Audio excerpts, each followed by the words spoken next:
Akan berikan hadis tentang tanda kiamat kecil yang dah berlaku sekarang ini, ya. Banyak bangunan tinggi, banyak kezaliman, ya, banyak kejahilan yang berleluasa, ya. Okey, terjadi pelbagai fitnah dan godaan juga. Okey. Antara tanda kiamat kecil adalah apabila berluasanya maksiat, berluasanya fitnah dan pelbagai jenis dosa yang seakan sebenarnya menjadi normal sahaja.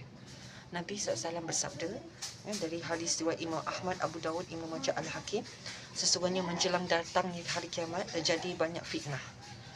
Ya, bagaikan bagian malam yang gelap gelita, seorang yang di pagi hari dalam keadaan beriman, bagus, dan di petang hari menjadi kafir, kufur, ingkar.